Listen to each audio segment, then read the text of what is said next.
Chris here, and welcome to my channel. For today's 5 on Friday, I'm going to bring you my fall covers wrap-up vlog. So we are in November, and I've actually finished a fall cover, and I thought I would let you know what I thought of it. I'm trying to be better this round than I have been in previous rounds about updating sooner rather than later. So I finished the Van de Beekers and the Hidden Garden. I gave this 5 stars, and it is not set in fall. It literally starts with a plaque that says Tuesday, June 26th. So very much set in summer. However, I loved the book. So this follows the Van der Beeker children.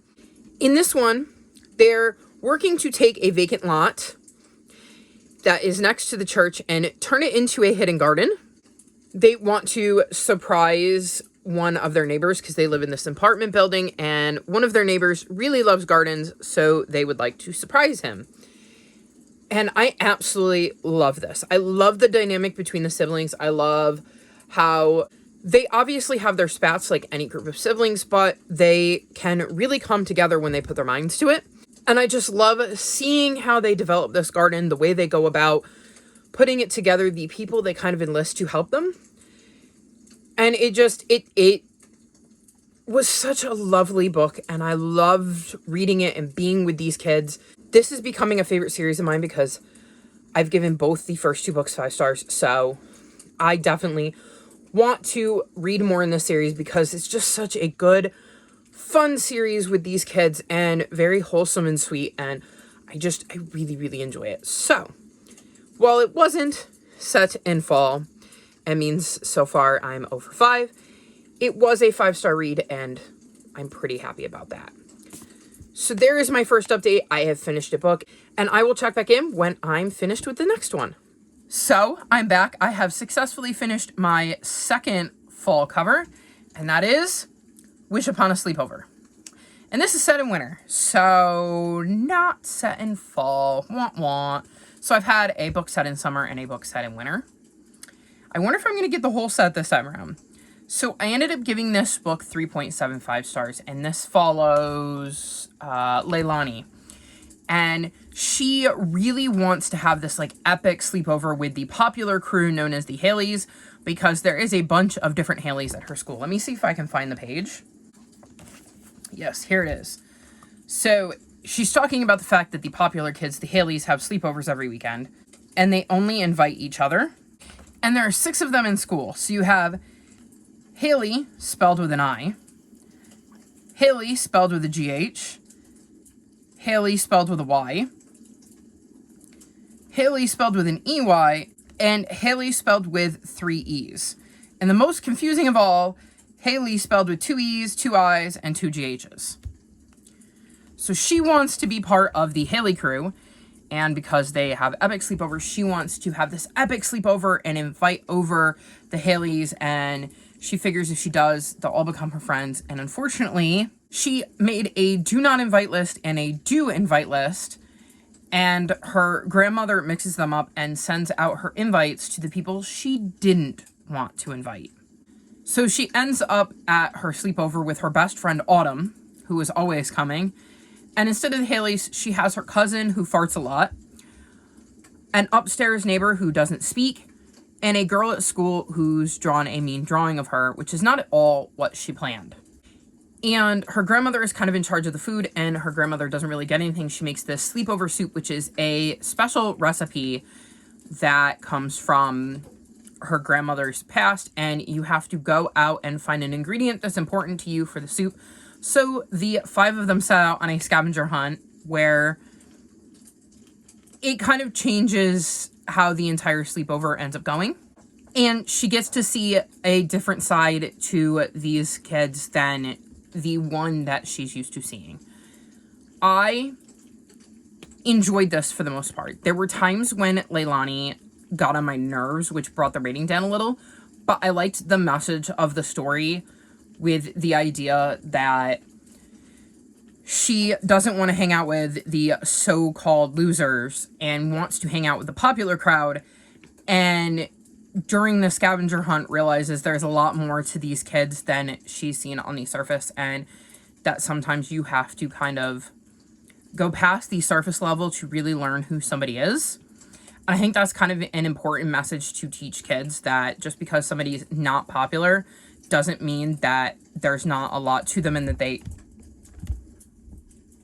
Excuse you, Bugsy. Keep going. Cameo by Bugs. That just because they're not popular, that there isn't more to them, that they aren't complex human beings in their own right. So I did really like that part, and I liked kind of the scavenger hunt and getting to know each of these kids and getting to see kind of below the surface and get to know more about them. So I enjoyed the novel. I think it could be good for middle graders. It just didn't completely click with me, but again, 3.75 is not a bad rating in my book, so I'm not upset that I read it or anything like that, and it's definitely something I would be willing to pass on to the little ones in my life. That being said, with this being set in winter, that means I'm over 2. So, not doing so well. We'll see how the next book goes. I don't know which I'm going to read next, but whenever I do, I will check in with you again and let you know whether I finally found a book set in fall. So it is November 18th, and it is time to check in again because I have finished another one of my fall covers. Apartment, 1986. I ended up giving this 4 stars, and alas, I do not believe this was set in fall. It never specifically mentions a season or a month or date. However, there were a couple of things that gave me the impression that we are in, like, maybe spring. The first is very early on in the book, where our main character, Callie, mentions bumping into a woman named Rosario, who tells her that her son Felipe just won a huge scholarship and is going to Hunter College in the fall. I feel like that wouldn't be happening in the fall. That you wouldn't be finding out that you got a scholarship and would be going to college in the fall. So that was my first clue. She mentions having started a new school because this book follows Callie, and she is living in New York City, and they have recently moved there. I got the impression over the summer, and this is her first school year there, and she mentions kind of having spent the first month not really talking to anybody, but now she's got these friends, and things haven't been great. Her dad's lost his job. Her little brother is getting picked on. Her mom is extremely stressed out, and she's been kind of telling fibs to Zelda and Min, these girls at school she's friends with, in the hopes that they will like her more and it will make her seem like she fits in with them a little bit better. And she's supposed to be going to this show with them, but the ticket costs $250, and they don't know that her dad has lost his job, so she doesn't have the money. So one day, shortly after this, she accidentally is late for school and she can't afford to get another tardy, or her parents are going to get called and they've already got enough on their plate. So she decides to just skip and tell the school via her phone that she's her mom and that she's going to be out today. And it leads to her continuing to skip school, but learning a lot as she does so about herself and her family and some of the secrets that family members are not talking about. And it is quite an interesting story. So back to why I don't think this is set in fall. Like I said, she meets Zelda and then becomes friends with them, but mentions that she wasn't really friendly with anybody in the beginning of the school year. And I don't feel like she's been there more than a year. So it makes me think we're talking more about, like, spring. The other thing that really makes me think it's not fall is she has her best friend from back home, Anna, who she hasn't spoken to in a few months. And she mentions that the last time she saw Anna was when Anna came to town for Thanksgiving. So if Anna came to town for Thanksgiving and it's been several months since she's talked to her, it can't be fall. So that kind of was the last clue I needed. And then the cherry on top is that placement exams are mentioned towards the end of the book. And I feel like your placement exams are exams you take at the end of the year, not at the beginning of the school year. So, though I'm not sure whether it's late winter, early spring, or late spring, like I said, it's never really specified. If I had to guess, I would guess it's late spring because of the placement exams. But because of the way she talked about how it's been a few months since she talked to her friend Anna, and Anna was Thanksgiving, I'm not 100% positive. So I have to take it as a loss on the fall part because there's definitely nothing that makes me think it's fall, and that would be my last guess. I would even be more likely to say early summer because I know that when I was in school, my last few days of school would have been technically in summer, after the first day of summer, so I suppose it's technically possible that it could be in summer, but I definitely don't think it's in summer. I just think summer's more likely than fall based on the vibes I was getting. Anyways, like I said, Callie is dealing with a lot of stuff. There's a lot of family drama. There's a lot of secrets with her family members, with herself by skipping school. She ends up meeting this boy when she skips school because she keeps going to local museums, and they bond over going to these museums together. And I just thought this was a really fun book where we kind of get to see this kid dealing with a lot of very stressful situations while her parents are maybe not as tuned in because they're dealing with their own stressful situations. And I think she learns quite a lot about herself, her family, and kind of some life lessons that she'll take with her into the future. So I thought this was a nice little contemporary middle grade. I think I will pass it on to the little ones in my life. It's not a new favorite or anything, and I can't see myself rereading it, but I think they could kind of learn something from reading this book. I'm also going to mention that there is disability rep in here, and that is always good to have show up in your books. The more of that, the better, and I thought that was an interesting addition. So I definitely enjoyed my read of this. I just wish it had been set in fall. So I believe that makes me 0 for 5, because I've read 3 of them and none of them were set in fall. I believe we've had winter, spring, and question mark, but definitely not fall. So I'm doing great. So that leaves me with the Bellwoods Games and Field of Screams, and hopefully both of them will be set in fall so that I can get 2 out of 5, but again, given my track record, I'm really not good at looking at book covers, getting vibes from those book covers, and having them actually be set in the season that I hoped they would be in. So we'll see how it goes, and when I finish the next one, I'll check back in with you. So it is now the 23rd, and I get to check in again because I've finished another fall cover.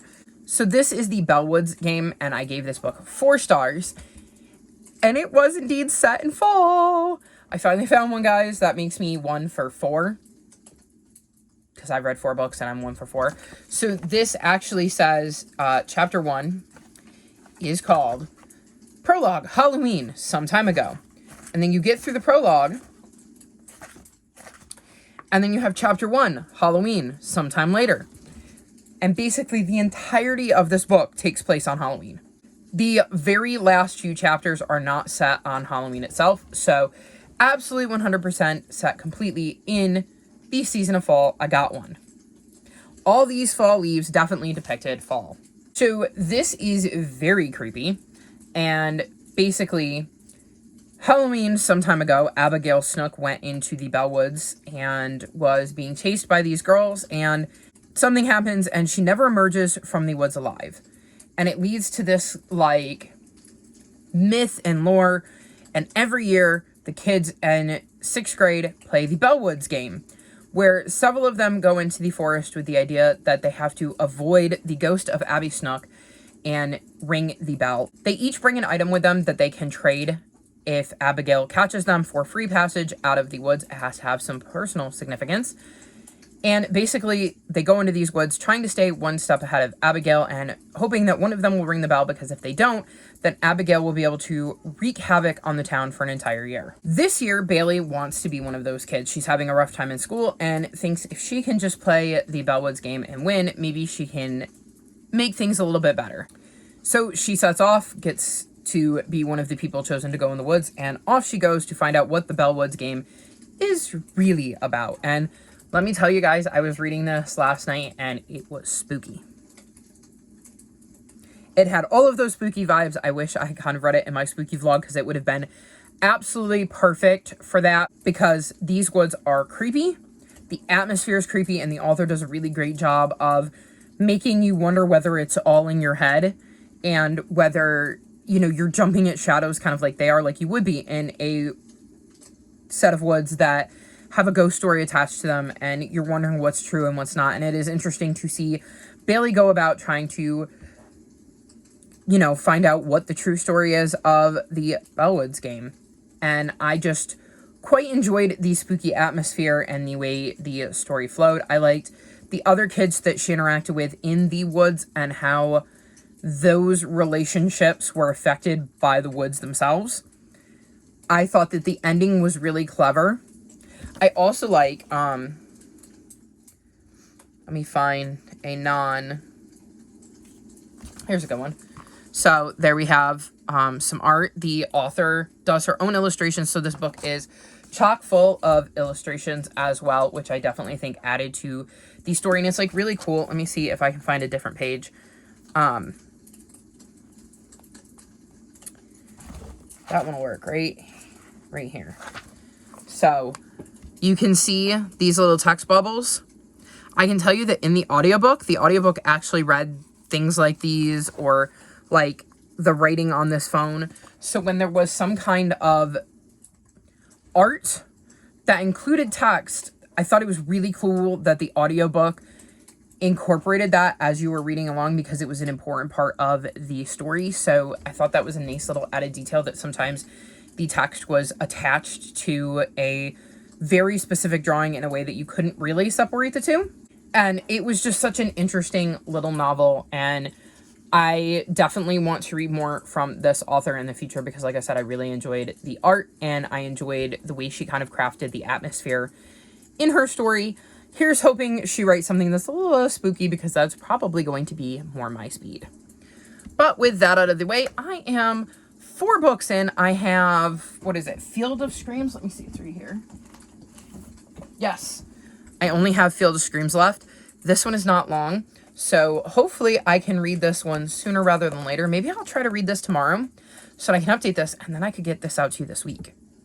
Maybe. If not, then next week, which would be really cool, because we're barely into fall, and I would have this out before I even thought about what I was going to do for my winter covers. So we'll see how that goes, and I will check back in with you when I finish this to give you my final update and let you know how I did. So it is November 24th, and I get to check in for the final time, because I have finished Field of Screams. And this was set in summer. That means I officially ended up 1 for 5. I ended up giving this book 4.25 stars. This follows Rebecca, who is headed to Iowa for the summer and isn't happy about it. She's going to be visiting her aunt and uncle on her dad's side. Her dad died when she was, I believe, in kindergarten, and she hasn't really had much contact with her dad's side of the family. Her and her mom are going to go out there for the summer, and she is not at all happy to be out in Iowa. She soon realizes that there might be a ghost haunting this old farmhouse, though. And that definitely intrigues her, because she is really into the idea of ghosts. Unfortunately, no one around her believes her about this ghost. Then, while going through a box of her dad's old things, because this house has been in the family for a while and her dad stayed there when he was a kid, she finds a note he had written where he talks about also having experienced interactions with this ghost, and it makes her feel closer to her dad, and so she decides she's going to get to the bottom of this ghostly haunting in memory of her dad and to kind of feel closer to him. I found this incredibly spooky. Even though it wasn't set in fall, it definitely had some really spooky vibes. I really liked the atmosphere that was built up in this book. I liked seeing Rebecca stick to her guns and kind of really say, this is what I believe, and I know that none of the rest of you believe in me, but like, I believe in it and I've experienced it, and you're not going to tell me that I didn't experience the things I experienced. So I really liked that aspect. I liked seeing her get to know her aunt and uncle and her cousin and some of the local kids in Iowa and how she kind of navigated that. I liked seeing how this trip to Iowa impacted her relationship with her mother. And of course, how it brought her closer to her dad. So I thought this was a perfectly good spooky season book, even though it wasn't set in fall. So quickly, I'll recap at the end of the video just to refresh everybody's memory, even though I did this one rather quickly. First, I read The Vanderbeekers in the Hidden Garden, and this one was set in summer, so I was 0 for 1. Then I read Wish Upon a Sleepover, which I believe was set in winter, so I was 0 for 2. Then I read Apartment 1986, which, while it never gave me a date, gave me the impression that it was most likely in spring, so I ended up 0 for 3. Then I read the Bellwoods game, and this was set on Halloween night, so it was set in fall, which made me 1 for 4. And then I read Field of Screams, which was set in summer, which made me 1 for 5. So, not the best round of books, although I didn't dislike any of them, and I know I gave that one 5 stars, so I really enjoyed them. I think they're all decent books, and if they sound interesting, would recommend you check them out, even though they are not set in the season of fall, with the exception of the Bellwoods games. I can tell you these two are really spooky, so they're great for spooky season, even though the second one is not set in fall. So, not a bad round overall, even though I only got one cover. I didn't have any books that I dislike or had to slog through, so I'm going to count that as a win. With that being said, I'm going to wrap this vlog up here. All of my social media is linked in the description below if you'd like to come chat with me. If you made it this far in the video, leave me follow emojis, like this video, and subscribe to my channel, and I'll talk to you next time. Bye!